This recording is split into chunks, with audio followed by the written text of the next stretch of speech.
Thank you. Hello. Welcome to the Monday, July 8th, 2024 meeting of the Wayzata Planning Commission. I hereby call the meeting to order. My name is Larissa Stockton, and I'm the chair of the Planning Commission, and I have a few words about how to participate in this evening meeting as soon as I get on my screen. Right, so we have some hybrid meeting information, which is ID 881-4072-8471, passcode 800-771. Members of the public may attend this Planning Commission meeting in person or watch and listen remotely by viewing the meeting on Channel 8 WCTV and the city's website at wayzata.org/WCTV. Public comment during the public forum and or public hearing portions of the meeting may be provided in person at the meeting in advance or by logging into the Zoom call, raising your hand during the public hearing. When your name is called in the meeting, you will be seen and heard in our council chambers and the cable channel. You'll be, well, maybe not seen, but anyway, you will be asked to unmute and then you can begin your comment. Public comments must include your full name and address. The city encourages comments or questions about items on the agenda, and when possible, requests that you submit them in advance by emailing publiccomment@wayzata.org, calling city staff at 952-404-5323, or mailing Wayzata City Hall at 600 Rice Street, East Wayzata, Minnesota, 55391. Attention, public comment. Okay, thank you. And next we can go on to roll call. Director Gellner, would you please call the roll? Yes, Chair. Commissioner Planton. Here. Commissioner Schwalbe. Here. Commissioner Sorensen. Here. Chair Stockton. Here. Commissioner Severson. Here. And Commissioner Elg. Here. Okay, great. Next, we are going to approve tonight's meeting agenda. Does anyone have, if you can, I don't know if you're looking at it, but if anyone have any questions or proposed changes to the agenda? And if not, may I have a motion to approve it as presented? I'll make a motion to approve the agenda. Thank you, Commissioner Severson. May I have a second? Second. Thank you, Commissioner Elg. Elg. Awesome. All those in favor, please say aye. Aye. Those opposed, nay. The ayes have it, the motion passes, and the agenda is approved.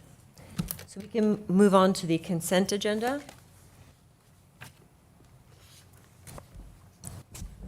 Okay. There are two items on the consent agenda this evening. The first is the approval of meeting minutes for June 3rd, 2024. And the second is approval of the Planning Commission report and recommendation of approval for development application at 715 Rice Street East. Right. Can I have a, does anyone have any questions or comments? And can everyone see it? And there's people laughing, and I'm hoping everything's okay. I'm just laughing that we have a monitor situation where you're not able to see the agenda. Okay, so great. I apologize for So that it's- inconvenience. It's If with you- me. It's yeah. laughing with me. Okay, Yes. perfect. If everybody has availability to see it, does anyone have any questions or comments on any item or wish to pull for a separate discussion or action? Okay. May I then have a motion to approve the consent agenda as presented? So moved. Thank you, Commissioner Sorensen. May I have a second? Second. Thank you, Schwalbe. Commissioner Schwalbe. Any further discussion? All those in favor, please say aye. Aye. Those opposed, nay. The ayes have it, the motion passes, and the consent agenda is now approved. Okay, we will go right on to the public hearing items. We have one item on the public hearing for this evening. It is to A, consider the development application for PUD amendment at 1903-1907 Wayzata Boulevard East, Wayzata Executive Park. Director Gellner, could you please walk us through? Or- Yes, thank you, Chair. I will turn it over to Planner Corals for the presentation this Thank evening. Thanks. Thank you. Good evening, Commissioners. Tonight, we're going to be talking about a planned unit development amendment over at 1903 through 1907 Wayzata Boulevard East, which we'll be referring to as Wayzata Executive Park. The owner and the applicant is CWE LLC, and then the applicant's contact is Megan Rogers, who's with us from Larkin Hoffman. The project is located on the east side of town, north of Highway 12. And to zoom in a bit, for those of you who have been on the Planning Commission for a little bit, this one's very familiar. We talked about it just a couple of months ago. But just to clarify, we're going to be specifically talking about the parcel outlined in blue with 1903, 1905, and 1907 Wayzata Boulevard.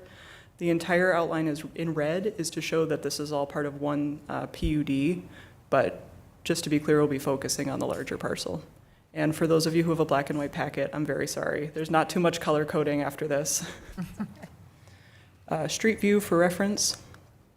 And as I mentioned, it's zoned PUD, and the parcel is guided mixed-use commercial residential. So as I mentioned, the subject parcel is in blue. There's about 100,000 square feet of total office space across those 3 buildings. It's mostly office tenants. There's quite a bit of parking. A lot of it is surface parking you can see surrounding, but there's also underground parking underneath the buildings. There's quite a bit of shared parking as well with 1909 Wayzata Boulevard under that PUD. It is in the Shoreland Overlay District because of Gleason Lake to the north and not because of Lake Minnetonka. So as I mentioned, the PUD includes both those parcels, and it's governed by Ordinance 591, which was passed in 1997. Based on my research of staff reports from the late 90s and early 2000s, which is really thrilling, the PUD appears to be, in order to allow for a lot of that shared infrastructure, particularly the parking. There's actually some tunnels involved with the parking, so it really does become very interconnected. But the actual uses of the buildings are not really the special part of this PUD. So to that end, most PUDs will have a list of allowed and conditional uses within them. And this one in the late 90s appears to have just said, this is not that different from the C3 district, just like the rest of Wayzata Boulevard. Let's just take that list and copy it into our ordinance, and then we'll be just like everybody else in C3. There are a couple of extra conditions on some of those conditional uses. There was some concern at the time that there was going to be a different pattern of development around this neighborhood.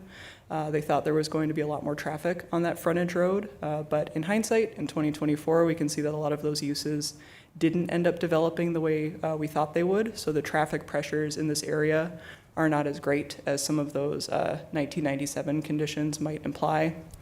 But there haven't been any updates to the uses since. So what this means is that they tied it to C3. They said this makes sense. I'm sure C3 will last forever. For those of you who have been on the Planning Commission for at least a year or two, we've made some really big changes to all of our zoning districts. We've streamlined our uses. We've made our code a lot easier to use. We've removed a lot of our really outdated uses or duplicate uses. So that's all great for all of our properties that are zoned C3, but this property did not come with, just because it has that original list. So not much happened until we had a CUP approved earlier this year for a medical clinic in the 1905 building. That was a really short discussion. It was mainly that, this makes sense, there's no reason we would deny it, and it really prompted the city and the applicant to talk a little bit more about what does it look like to maybe update or modernize this PUD so that when really basic uses, for instance, like a medical clinic come in, they don't have to keep coming up in front of the Planning Commission every single time. So the proposal is to update the PUD to basically tie the allowed and conditional uses to C3 always, so that as C3 changes, those uses continue to change. This would not be the only PUD where we do this. The Promenade also does this. We tie it to some of the C4 districts in some portions of the Promenade. I do want to clarify that this change is only for that parcel outlined in blue. It's not for 1909 Wayzata Boulevard. That's the Hammer Residences building. They're owned by a separate owner. They're not interested in needing to do any of these changes, I would assume primarily because they don't really need to make many changes. It's a much smaller building, and they're using it for their own use. They're not really leasing it out in the same way that CWE is for this larger group of buildings. So we would be updating that list of uses, and then later on with council, we'd be doing things like the ordinance and updating the development agreement to account for all these updates. So in order to analyze this application, what we had to do was look at all those original ordinance 591 uses from 1997 and compare them to today's C3 district uses just to see if there were any really big red flags that we should keep an eye out for. There's quite a few uses that aren't proposed to change. They're permitted, they would stay permitted. They're conditional, they would remain conditional. But there is a group of uses that would switch. So they may be conditional today and would become permitted, so a little bit more permissive. And then definitely some uses that are just not allowed on the property today that would become permitted or conditional because it's getting zoned into C3. So we'll run through those. Some examples of uses that are not going to be changing at all. You can do dry cleaning, schools, retail, personal services today. You'd continue to be able to do those without a conditional use permit. Conditional uses that would stay the same include car wash, drive-through, hotels, motor vehicle rental. So those are still uses that would require a CUP and to come in front of City Council and Planning Commission. A couple of uses that go from conditional to permitted, so ones that were contemplated in the original PUD, but we're sort of loosening up on a little bit by not requiring them to get a CUP. Outdoor public recreation, so stuff like, baseball fields and that sort of thing. The layout of the site does not really support it, so we don't have to do a lot of analysis there. Theaters, the architectural layout of the buildings and the floor plates also does not support it very well, so pretty unlikely to happen. For uses that go from not allowed entirely to conditional, all of these would now require a CUP instead of not being allowed at all. So we asked the applicant to go through some of these types of uses and talk about the likelihood of them being implemented at this particular property. So items like manufacturing or outdoor commercial recreation, not super likely. Micro production facilities, which are allowed through most of our commercial districts, also not likely. Places of assembly, I just wanted to call out specifically, we modernized this definition a lot as part of our zoning code update. We used to be very specific about churches and religious uses in them. We've now zoomed out to say basically any place where you're going to gather 50 or more people can fall into that places of assembly category, just so those impacts are all measured the same. Those are conditional in most of our bigger commercial districts, and that is likely as part of the office use per the applicant's narrative. However, we're usually only processing CUPs for those if there is sort of a separate standalone use. So if something like a church wanted to come through or some other larger gathering space, we would process that as its own CUP. And then public services and utilities are conditional in all districts, and that would just be the case here as well. And then this is definitely the biggest jump for uses that were previously just not allowed at all before and would now be permitted. So just staff oversight, not a conditional process. Adult daycares, which as we've seen are generally low impact. They're allowed in most of our other commercial districts. Upper story residential, which we definitely asked the applicant to look into and see whether it would be a likely use on the property. It is allowed in all of our commercial districts, but the applicant stated that it's not particularly likely just because the floor plates for these buildings are not super supportive of making that conversion. If they did someday, that is something that the Planning Commission can sort of talk about now and talk about those implications. But as we've seen over the last 5-10 years, these areas along Wayzata Boulevard and along Highway 12 are definitely becoming more residential, particularly multifamily. So it's staff's understanding or opinion that it wouldn't stand out all that much when you start looking at St. Louis Park and Minnetonka as you start getting sort of closer along 394. Food and beverage establishment, it did allow ice cream parlors originally. That's kind of the level of specific use we were talking about before. But this is definitely expansion to allow food and beverage in general. The applicant can definitely see a coffee shop or a deli or some other small-scale use being likely and something that their tenants would be really into on this site. So that can be something that we discuss. And then liquor stores would go from not allowed to permitted, but just to note that pipe and tobacco shops are already allowed. So a little bit of a jump there, but not as crazy as it might seem. In terms of neighborhood notification, all the standard letters got sent out by the city and the applicant. We don't require a neighborhood meeting for PUD amendments, and both as of July 5th and as of today, I haven't received any public comments on the application. So 2 sets of questions. Would the PUD amendment conform with the present and future land uses in the area? We can be talking about this within the parcel itself and also the surrounding neighborhood. Would the amendment have any detrimental effects on health, safety, and welfare of residents of the community in the surrounding area? And then, is the proposed PUD consistent with the comp plan? And just to note what two of the maybe relevant comp plan goals are promoting a diversity of retail, office, service, and residential uses. And then, of course, supporting our existing commercial core through business retention and reinvestment. With that, happy to take any questions for staff. I know the applicant presentation is probably just a quick, a quick chat. And then from there, we'll go through our usual process. Thanks. Thank you. Thank you, Planner Quarles. Do we have any questions of staff at this point? I just was wondering, how many other times have somebody come forward to make an amendment to the PUD? Is there something other than what we saw earlier this year? How many other times has this applicant come forward? This applicant hasn't come forward for anything else. Okay, so this isn't a huge deal, or there's not been a bunch of other requests, I guess. No, but I think our conversations have pointed to that there will probably be more. Yeah. So, Yeah. yeah, Okay, thank but you. not so far. I have one question. Absolutely. Thank you, Commissioner Schwalbe. I know at one point, the number of required parking spaces was reduced. So if this rearrangement and using the C3 issues going forward, is it possible that the lack of parking is going to be a problem?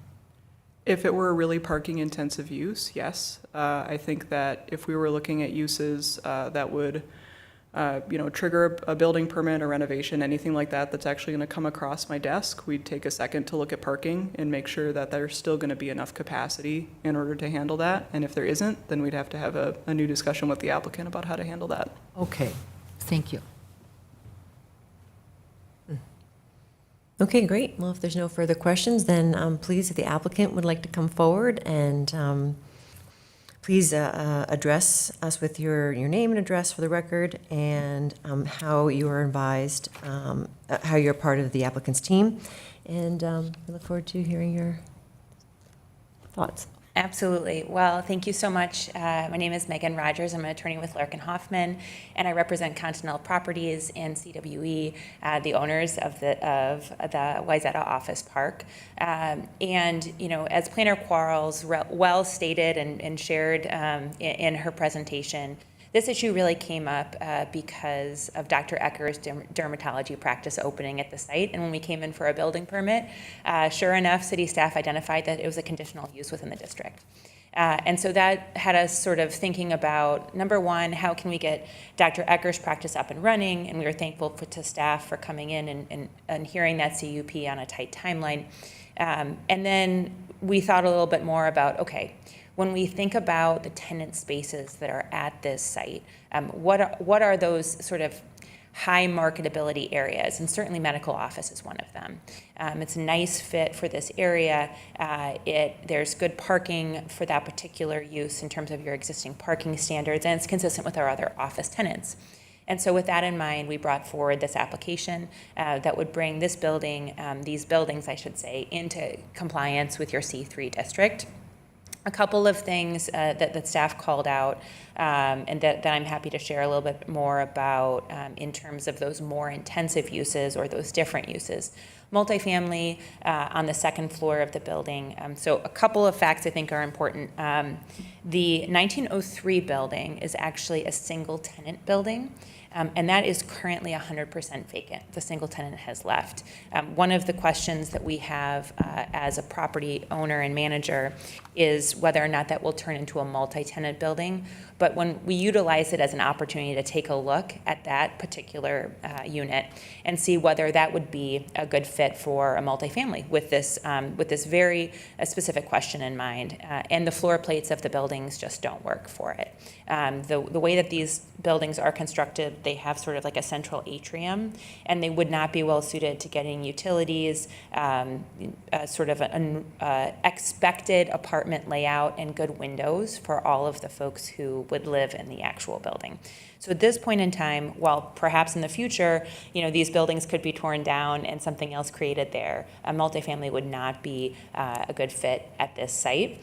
And then secondly, the restaurant use, I think that's always thought of as a higher intensity parking use. And we think that there could be a nice opportunity for a small tenant-focused deli or coffee shop in the first floor of one of the 1905 or the 1907 building. And again, that would be developed on a case-by-case basis if we had someone who came in that was a good fit for the rest of our tenants. And then I'll also just sort of delve into the liquor store. When I saw that in the staff report, I wanted to raise it with the property owners to see if they had any interest in opening that type of a retail. And that's not consistent with their executive office space model. So that would also not be something that they would be looking to expand into. There are, I would say, retail adjacent uses, so those personal services uses like a hair salon in the existing site, but doesn't have a traditional retail context like you might think. So those would not be targeted tenants for us at this point in time. And I'm happy to answer any questions you might have about our application and the operation of the building as well. Thank you. Commissioners, do we have any questions for the applicant? Okay. I have a question. Yeah. Oh, absolutely. Yeah. Commissioner Schwalbing. It seems like more than once, an adult daycare has been mentioned in your proposal here. Is that something that you're trying to pursue? So as I understand it, and I don't certainly represent Hammer Residences, but they do operate adult daycares as part of their operations. And so it's an important component of the overall PUD. It's not something that would fit with our current tenant mix. But again, when we're talking about how the PUD was adopted and why that's an important use, it's important for the 1909 building certainly to retain that. They're not part of this application, but it's also why we addressed it. So if you have, 1903 is vacant, you said. That's correct. And how many square feet is that? You know, I don't have the specifics in front of me right now, but the overall square footage at the site is just 100,000 square feet of office. They're about a third, so about 30,000 square feet of office. Okay. And occupancy of all three buildings is at about 41%. So occupancy is up, which is very good. So we do have some new tenants in both of the other buildings. So we're currently at about 60%. So up since the last time we were here. Excellent. Yes. Do you know what brought that about? Oh, I'm sorry. Go. Well, you know, I think, so we have a new personal services provider, a new hair salon that's gone in, that's building out their space now. Dr. Ecker took a significant portion of the 1905 building. So I think that those are the leasing agent, Mrs. Snyder, who has been here for the other hearings, has really been actively pursuing tenants for this space and making sure that these buildings are ongoing and successful. Is that 60% for all three buildings or just the two that? No, so the 1905 building is currently at 86.3%. The 1907 building is currently at 89.3%. But that 100% vacancy of the single tenant building just spikes everything else for the rest of the properties. Yeah, thanks for clarifying. Do you have a plan of what you want to promote into that building?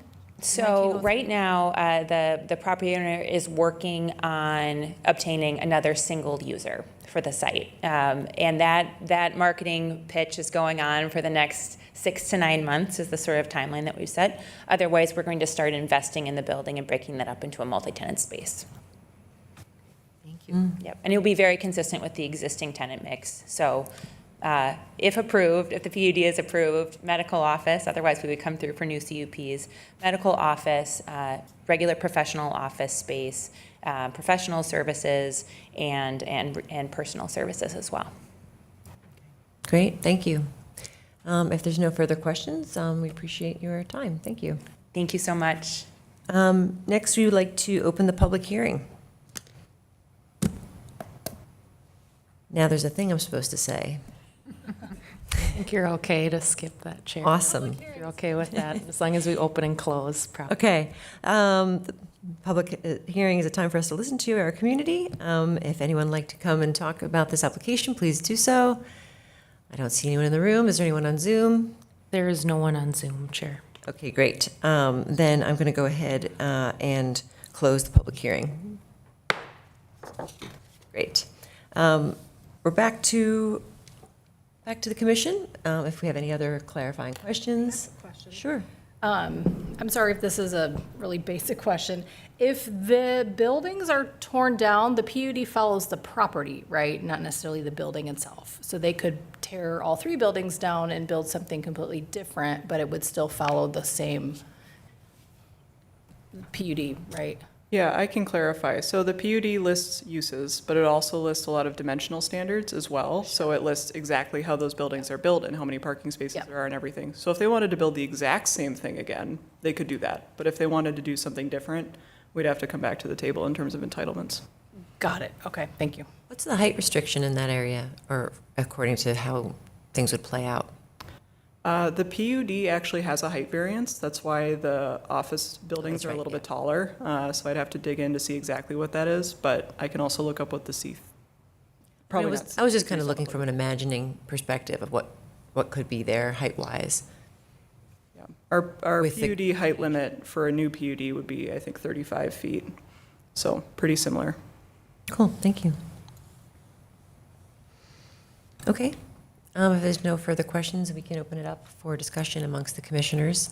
We have some primary questions to consider. I'll reiterate them since they're not in front of us, but they are to, consider whether or not the proposed PUD amendment would match the goals of the comp plan, particularly the mixed-use commercial residential land use guidance.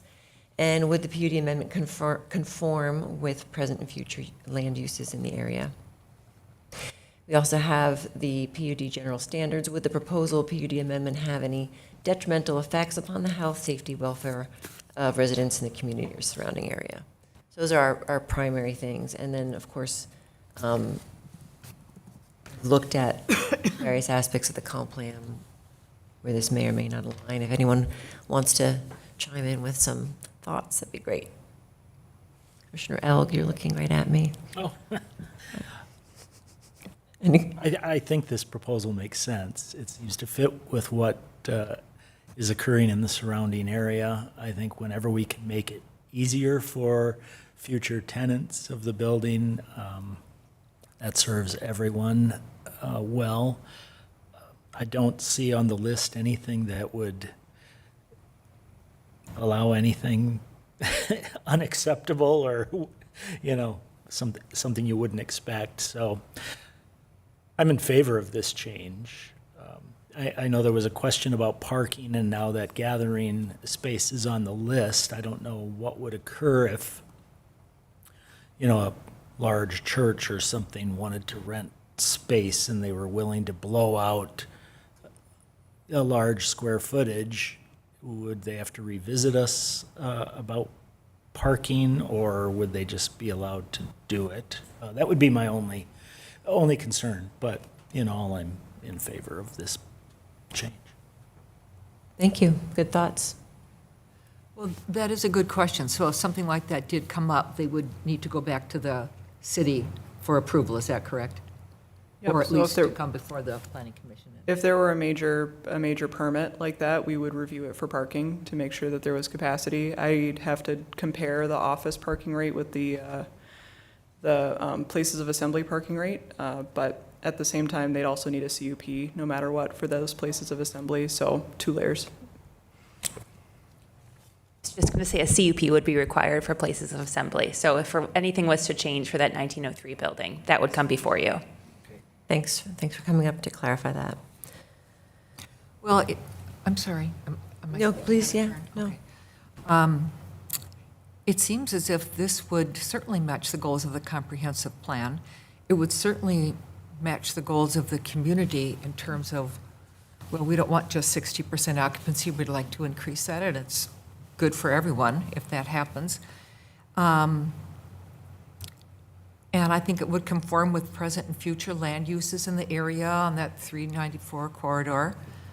And I don't see any detrimental effects, especially because it looks as if there could be some health and welfare businesses going in, so that would be good. And I do think everybody should have a coffee shop.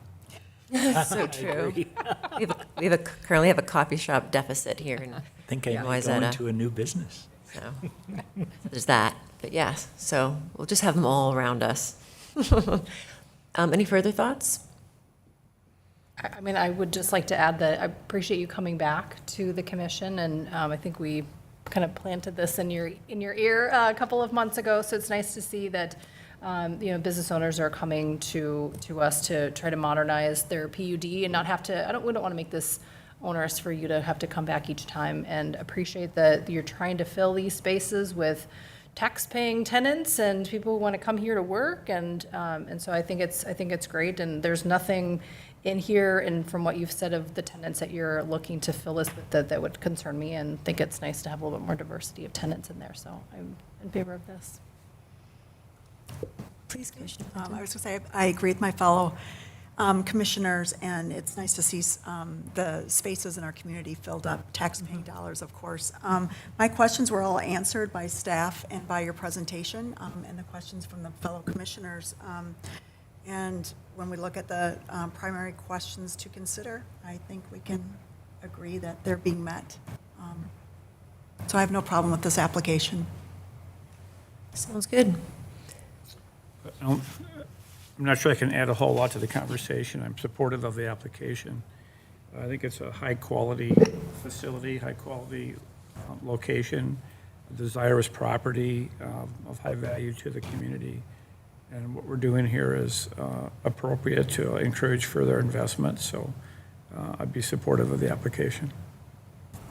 Wonderful. Thank you, Commissioner Sorensen. Yeah, I've been to the building. It's lovely. There's a great acupuncturist there. Sorry, I'm not sure that I don't get any royalties or anything. But seriously, it's a lovely area, and I think this sounds logical, and we all have consensus, and as such, if there's anyone here who would be so brave enough to word a motion for this evening, to direct staff to prepare a draft report and recommendation of approval for, I gotta get back to the name of the. Chair, I'd be happy to make the motion. That'd be great. Okay. Thank you. I'd like to direct staff to prepare a planning commission report and recommendation of approval with the appropriate findings, reflecting a recommendation of approval for this application for review and adoption at the next planning commission meeting. Correct. Excellent. 100%. You get an A+. Thank you, Commissioner Planton. May I have a second? Second, Elg. Thank you, Commissioner Elk. Any further discussion? All those in favor, please say aye. Aye. Those opposed, nay. The ayes have it. The motion passes, and the draft report and recommendation will be on the consent agenda at the next meeting, and after adoption, will go to City Council for further consideration. Thank you, everybody. And we can move on to new items or other items. Yes. Review of development activities and Planning Commission meeting schedule. Yes, so our next meeting is canceled. So the July 22nd meeting is canceled due to a lack of agenda items. Our next meeting will be on Monday, August 5th. We'll have 2 public hearings that night. That's what we're planning at this point. We're planning a public hearing for Moments of Wayzata to return with some changes to the last proposal you saw. And then a public hearing for a request about parking for the proposed Eloise restaurant at 323 Broadway Avenue South, next to Grocer's Table. So we'll put information about both of those projects on our website in mid-July ahead of the August 5th meeting. And if you will be absent on August 5th, please let us know. I think we will have a new commissioner that evening if they are appointed tomorrow night by the council. That individual's name is Blake Cameron. He was previously interviewed by the council in a past round. And he's serving on the Parks and Trails Board currently, but would like to come over to the Planning Commission. So I think we'll be back to 7 on August 5th. I think we'll have all 7 of you as far as I know. So please let me know if you can attend. That's all I have for you. Wonderful, thank you. Well, we look forward to meeting our new commissioner. And we can move on to adjournment.